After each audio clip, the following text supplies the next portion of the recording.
নোটিশটাই তো বৈধ হয় নাই। আপনি বৈধভাবে আগে নোটিশ দিতে বলেন, তারপরে আলোচনা হবে কি।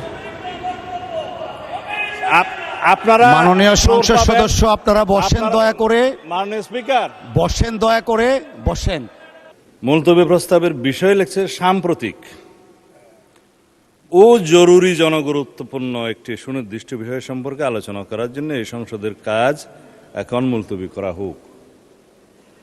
নোটিশ তো দিতে পারবেন আপনি জরুরি গুরুত্বপূর্ণ বিষয়ে, জরুরি জনগুরুত্বপূর্ণ বিষয়ে নোটিশ দিতে গেলে তো আপনাকে অন্য বিষয়ে যেতে হবে, বিধি 68-এ যেতে হবে।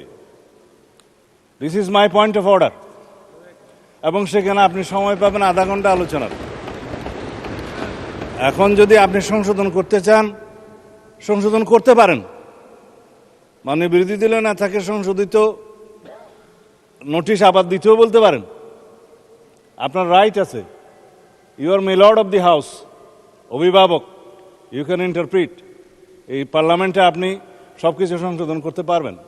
সেই হিসাবে যদি আপনি এখতিয়ার প্রকাশ করেন, প্রয়োগ করেন, তাহলে উনি আবার নোটিশ প্রদান করতেও পারে, অথবা আপনি সংশোধিত আকারে নিতে পারেন।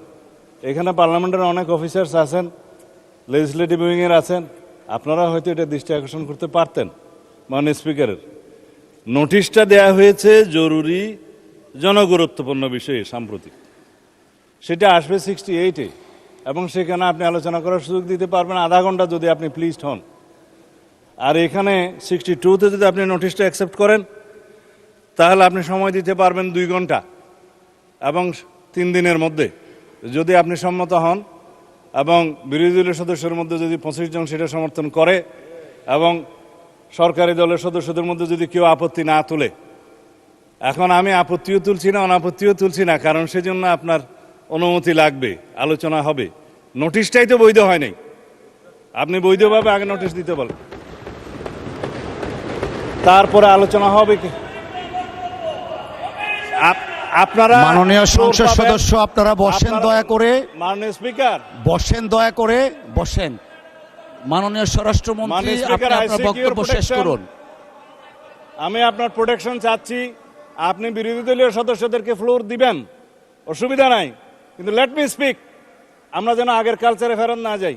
আপনি যদি আমাকে সময় না দেন, তাহলে আমি বসে যাব, এটাই বিধি। আর যদি আমি আপনার বক্তব্য কন্টিনিউ করেন মাননীয় মন্ত্রী। আমি তো ফর্মুলেট করতেছি মাননীয় স্পিকার। মাননীয় স্পিকার, আমি ফর্মুলেট করতেছি যে বিধিতে উনি নোটিশটা দিয়েছেন না, যে বিধিতে উনি নোটিশ দেন আপনি দেখেন। আপনার সামনে তো কিতাব আছে, রুলস আছে, পার্লামেন্টের অফিসার্সরা আছে, সবাইকে দেখেন।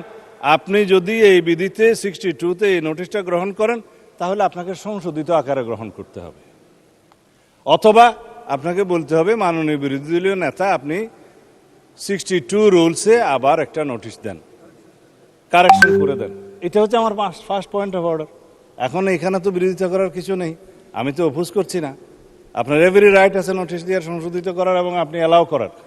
কিন্তু যে নোটিশটা এখন আমাদের সামনে আছে, এই নোটিশটা হচ্ছে 68 রুলস অনুসারে নোটিশ। আপনি জরুরি জনগুরুত্বপূর্ণ বিষয়ে আপনি দেখেন, জরুরি জনগুরুত্বপূর্ণ বিষয় সম্পর্কে সংক্ষিপ্ত আলোচনা এখানে আধা ঘন্টা পাবেন। কোনটা আপনি ডিসাইড করবেন, আপনার এখতিয়ার।